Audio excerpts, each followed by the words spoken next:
nafsul ammarah bisu. Alaihi nafsul ammarah bisu. Jadi menghindarkan diri, terjaga dari nafsul ammarah, nafsu yang menyebabkan kepada keburukan. Allah menjaga kita dari nafsu yang seperti ini. Fa innaha adarul a'da. Jadi kalau musuh tadi ya, setan adalah musuh. Nafsu itu musuh yang ador, musuh yang paling berbahaya. Musuh yang paling berbahaya. Wa balagha ashabul bala. Dan bala dari nafsu itu ashab lebih sulit, ujian yang lebih sulit. Wa ila juga aksar dan mengobatinya, mengantisipasi atau menangkalnya itu juga lebih sulit, aksar, rumit. Wadahuha atau luda, yang penyakit yang sulit diobati. Wadawauha askalud dawa, obatnya juga sulit, berat.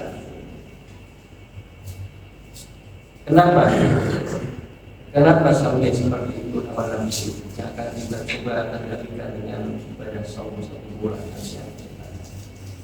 Yang pertama, annaha aduun min dakhil.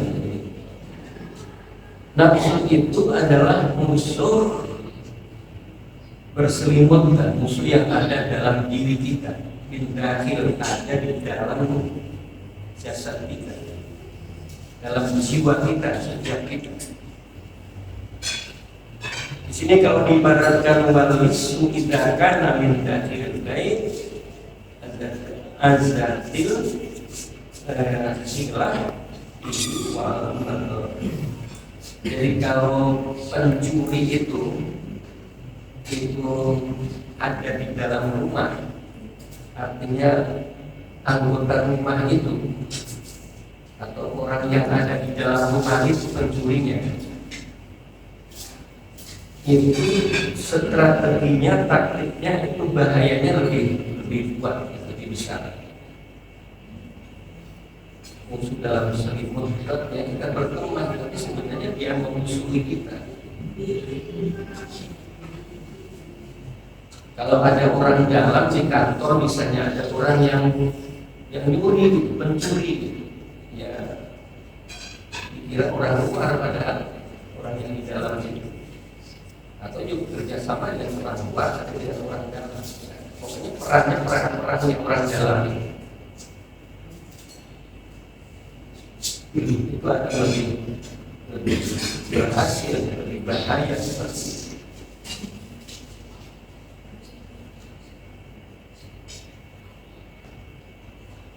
Musuh dalam selimut sebenarnya. Dan nafsu itu selalu ada, tidak pernah hilang. Itu sebabnya, karena hawa nafsu itu merupakan musuh dari dalam, bukan musuh dari luar. Ada syairnya di sini, nafsi idza mardarani kami tukzir asqami wa ujam kaifa yani bin abidi bin abdi dan kana abdi berbaina ablah. Bahar apa yang belum jadi untuk bahar-bahar yang bisa dicampur arus dari belajar arus tidak bisa. Nafsu senantiasa mengajakku ke jalan celaka hingga aku merasa sakit dan nyeri. Bagaimana seharusnya aku bertindak jika musuh itu menginap di antara tulang karena bumi baina abdullah kayak jadi bagaimana kita harus bertindak bersiasat minat mungkin dari musuh tidak ada bumi atau musuh itu ada baina abdullah ada dalam musuh ya termasuk musuh yang berada dalam diri kita. Yang kedua, annaha aduwwul mahbub. Hawa nafsu itu musuh yang dicintai, musuh yang kita memang mau menurutinya ya, mahbub disukai, dicintai, kita condong kepadanya. Wal insan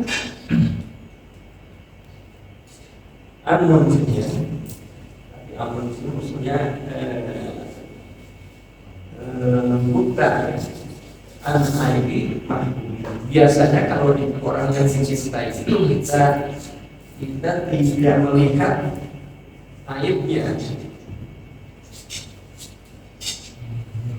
Yang kita lihat apa? Kebaikannya saja. Tidak ada celahnya, tidak ada aibnya kalau kita cintai. Layakatu yubsiru aib apa ya apa? Layakatu yubsiru aibahu. Hampir tidak terlihat aibnya.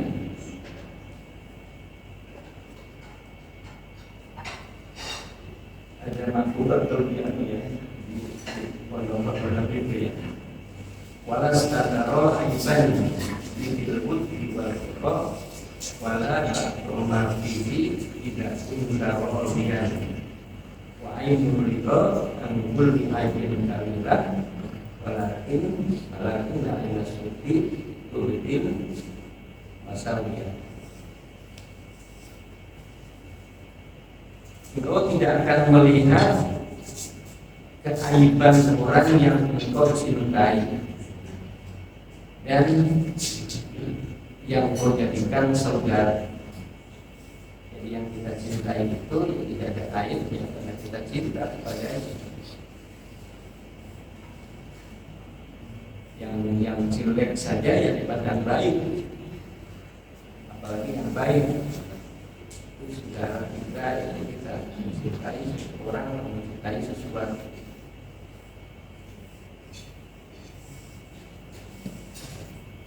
Bahkan sedikit pun keaibannya itu tidak tampak bila engkau sudah sangat mencintainya. Pandangan mata yang suka, yang senang itu tidak semua aib itu lalu menjadi hilang, menjadi kita tidak bisa melihatnya, kita ragu melihatnya. Kalau sudah suka dengan seseorang, maka tidak terlihat aibnya. Kalau pandangan kita sudah suka, tapi kalau pandangan kita jelek, buruk, baik pun juga ya tetap terlihatnya bukan.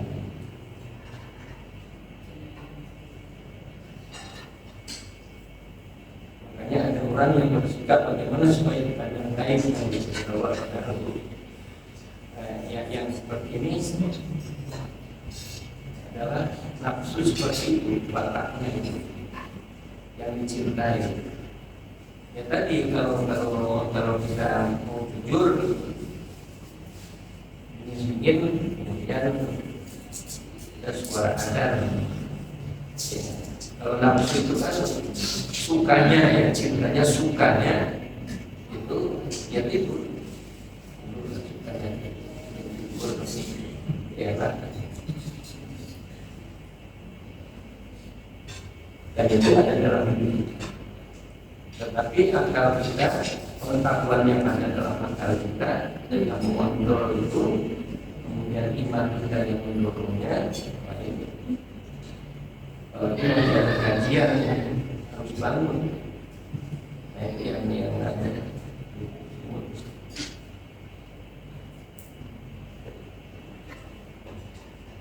Faidan yastahsinul insanu bi nafsihi qabihin. Jadi karenanya manusia itu mesti mencari kebaikan, menuntut kebaikan itu di nafsihi, dari nafsinya itu berkomitmen supaya bagaimana memperbaiki nafsu yang kemudian kecenderungannya kepada amal bisu itu lalu bisa dikendalikan menjadi baik. Nah, mungkin yang harus saya keseluruhan menjelaskan pada bagaimana langkahnya. Ada dua langkah.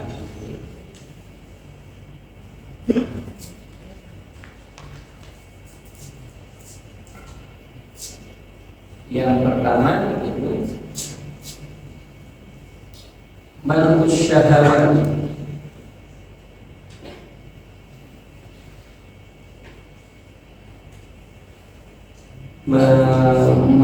melarang, menghalangi syahwat, syahwat yang buruk, karena pada akhirnya tak duduk pada yang buruk.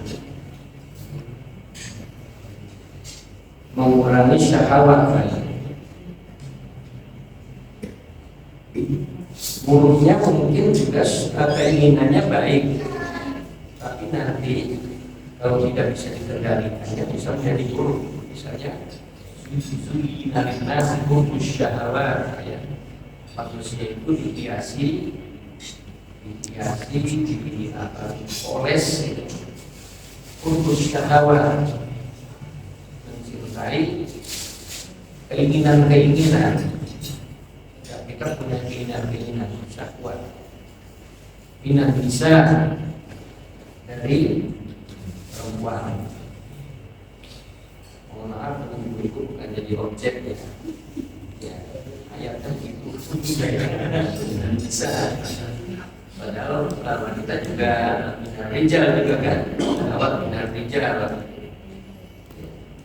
Karena itu salurannya nikah. Syahwat Indonesia itu harus dengan nikah. Rupanya nikah satu belum cukup. Sahabat kita inginnya laki-laki ini 2, 3 sampai 4. Kan boleh sebenarnya dalam hukumnya boleh. Iya, boleh saja. Tapi nanti resikonya apa adil apa tidak. Tapi ingat sahabat tidak bisa. Wal banin, keinginan untuk mendapatkan anak, ya bagus ya, dapat anak gitu, dapatkan anak. Bahkan tidak satu, banyak dulu kan tidak ada atur semunculnya sendiri saja. Sehingga dulu banyak anaknya banyak, anak banyak rezeki. Ya, ada benarnya sebenarnya, sebab masing-masing makhluk pokok ada rezekinya kan. Ada rezekinya masing-masing makhluk, kalau terlahir itu pasti Allah sudah kasih rezekinya. Nah, kalau begitu saja pikir yang sebenarnya tidak perlu dipikirkan seperti wilayah Allah, wilayah kita. Tapi ya seperti itulah kemudian repot dan macam-macam. Makanya awal al-mal wal banun, ya, harta dan anak-anak bisa menjadi fitnah, bisa menjadi ujian. Ya, itu syahwat. Wal qanatir muqantarah, perhiasan dan dahab wal emas merah, itu syahwat kita ingin mengumpulkan itu. Wal khail, kalau sekarang kendaraan lah, dulu kuda, wajib musawaman, kuda yang gagah, kuda yang bagus lagi, sempurna. Kalau sekarang jadi namanya saja masih hewannya hijau. Kalau kendaraan boleh lebih dari satu, Yai. Kendaraan sekarang Aman. Kalau khimar gitu, kalau apa namanya Adil misalnya. unta itu sudah biasa. Jadi kalau kuda itu kan lagi dari Pak Prabowo. Itu keinginan. Wal-an'am punya hewan ternak, wal-harth punya kebun, sawah ada. Dan itulah syahwat manusia. Dan itu adalah mata hayat dunia, kesenangan dunia. Tapi bisa dunia itu bisa menjadi mata ulur-ulur, kesenangan yang akan menipu, dan itu tidak ada dorongan Rahman. Maka caranya bagaimana mengatur syahwat itu sesuai dengan kemampuan, dan bagaimana kita menjaga keinginan-keinginannya itu sesuai dengan yang diberi oleh Allah Subhanahu wa Ta'ala. Kita tidak bisa menghilangkan syahwat. Kalau syahwatnya hilang, ya manusia tidak bisa dinamis hidupnya. Perlu sekarang perlu punya mimpi. Tapi diukur kemampuannya seperti apa. Karena pegawai negeri gajinya sudah sekian, sehingga terlalu besar, kemudian utang, kemudian macam-macam, kurang valid ekonomi keluarganya. Ya, itu kan. SK-nya digadein. Karena syahwat nafsunya yang hanya dituruti kan. Jadi manusia syahwat ini juga mencegah syahwat ini diatur lagi. Yang kedua, wal isti'anatu billahi wa tadarruk. Ya, minta pertolongan kepada Allah, minta pertolongan kepada Allah supaya diberikan rahmat, nafsu yang dirahmati Allah, ya, nafsu yang kemudian Allah sayang.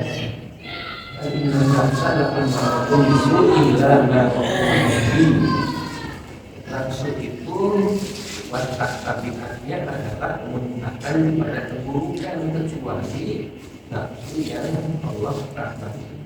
Illa ma rahimahim, kecuali kita memberikan rahmat. Ya, ini kan ayat ini ada kaitannya dengan Yusuf ya. Yusuf yang dibuka oleh Zulaikha itu lalu melindungi, ya, sudah hammat bihi wa hamma biha, sudah bergetar, bergelora maksudnya birahinya itu banyak, kecuali punya pemberikan Quran harus tanda besar Allah yang melarang, dilindungi oleh Allah Subhanahu wa Ta'ala. Itu juga banyak harus berlindungan kepada Allah dari nafsu. Dan saya tahu itu dalam rangka menentukan, mengatur nafsu itu supaya tidak liar dan bisa yang kita kendalikan menjadi nafsu yang dirahmati Allah Subhanahu wa Ta'ala. Pada disampaikan nafsu yang kemudian berpengaruh kepada jiwa yang makin, jiwa yang tenang, jiwa yang tentram, jiwa yang istiqomah. Nah, ini saya kira karena salurannya nafsu itu soal makan, soal minum, soal seksual. Itu kan yang ini yang kemudian dalam puasa kita jaga. Tapi jangan kemudian kita hanya mengubah waktu saja. Pola makan yang biasa tidak puasa diterapkan hanya mengubah waktu saja. Dan anehnya lagi kalau sudah Ramadan itu biayanya lebih besar. Nafsunya yang tidak biasa minum juga itu cari gitu ya. Ya sebenarnya tidak apa-apa sebenarnya itu ada pidana ya, tapi kemudian kalau berlebihan akhirnya ya tidak berpengaruh dan derajat takwanya tidak bisa Ini jadi matu syahwat dan al-isti'anah bila model-model bahasa kepada Allah mohon betul kepada Allah ya nafsu kita kendalikan untuk kemahalan itu sudah masuk ya. Kalau ada pertanyaan jadi selesai di awal aliran. Silakan. Baik Bapak Ibu, kemudian dari yang saya sampaikan pada pertanyaan silakan Bapak Ibu.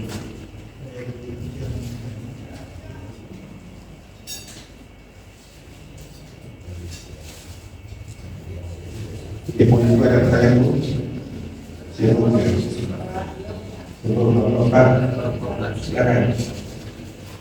Silakan. Ada dikit. Ya, silakan. Assalamualaikum warahmatullahi wabarakatuh.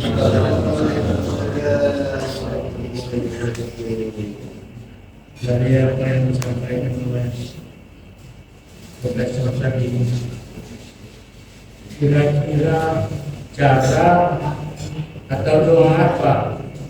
Ada setan itu jauh daripada kita. Karena semuanya itu setan lah yang menggerakkan atau mengendalikan manusia tersebut untuk tidak beribadah, untuk beribadah. Ada trik atau doa apa yang perlu kita amalkan agar setan itu tidak nempel di tubuh kita? Terima kasih Pak Profesor. Oh ya, yang lalu kita sudah bahas juga ya, bagaimana kita memerangi setan itu. Yang pertama tentunya ada tiga disebutkan kata lupa, kemudian alasan mengenal dan mempelajari budaya setan tadi sudah terjadi macam budaya tapi ada. Kemudian yang kedua antas takhif bagi dan bagi walau anakku berlagak dari. Jangan kamu menganggap enteng terhadap ajaran setan, karena dia nempel pada hatimu nafsu masuk di dalam termasuk nafsu. Maka kalau kita mengerti menganggap dia sedang, kita harus kalau ibarat mau perang kita harus angkat senjata. Jangan mau digoda oleh setan. Langkah kedua.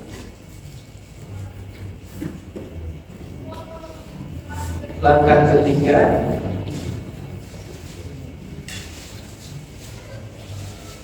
isti'adzah yang betul tadi, memohon perlindungan. Isti'adzah bila jadi memohon perlindungan kepada Allah. Banyak ya ayat-ayat tentang aku bila ini adalah ayat tentang takwa kepada Allah. Ada aku minta bazar saya ini. Terus apa itu? Ya dulu dia. Allah aku memohon perlindungan kepada Allah dari godaan setan yang setan itu juga akan selalu datang.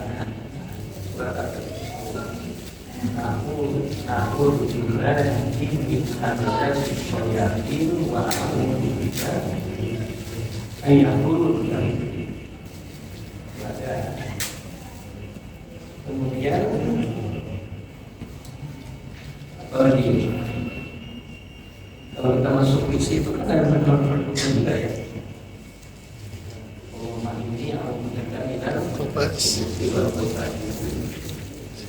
Dan Imam Al-Ghazali ketika kita mau sholat itu disunahkan menganjurkan membaca surat An-Nas,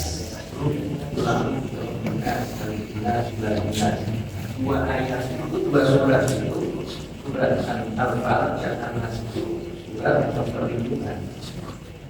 Syarri ma khalaq itu dari kejahatan makhluk itu siapa saja termasuk setan. Makanya ketiga surat ini Al-Ikhlas, Al-Mu'min, yang Al-Falaq, Al-Nas ini tiga serangkai dan yang kita baca. Nah itu banyak. Ini saja yang mudah kira-kira. Nah, Al-Ikhlas itu kan 3 kali baca sama dengan kata Quran kan tidak seperti kamu kepala bisa menampak dengan dalam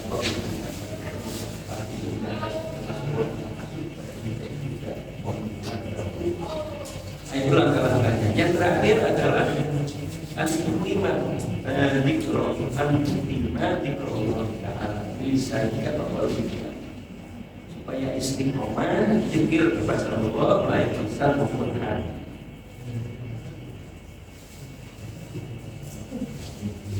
Sebab inna lillahi minjam syaitan itu adalah minjam. Jadi zikir kepada Allah itu bagi setan adalah apa ya? Seperti penyakit yang mengerikan, penyakit yang jadi dia akan menjauhi kalau dengan berpikir kepada Allah, jauh supaya tidak terjangkit penyakit.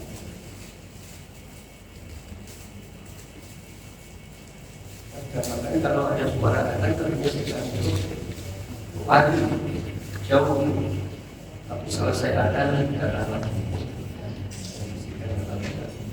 biasanya kata dalam cara yang baik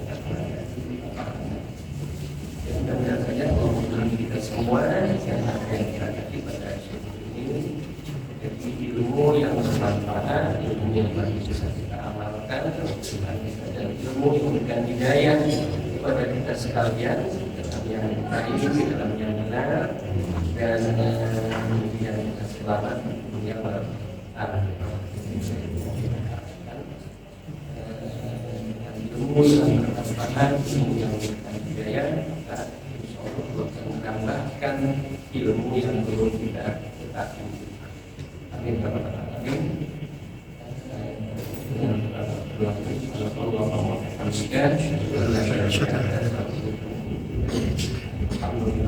Assalamualaikum warahmatullahi wabarakatuh. Waalaikumsalam warahmatullahi wabarakatuh. Bapak Ibu sekalian yang kami muliakan, demikian dari para kesal yang dibacakan oleh Bapak Ibu dan doakan yang disampaikan akan kita amalkan dan kami hikmahnya.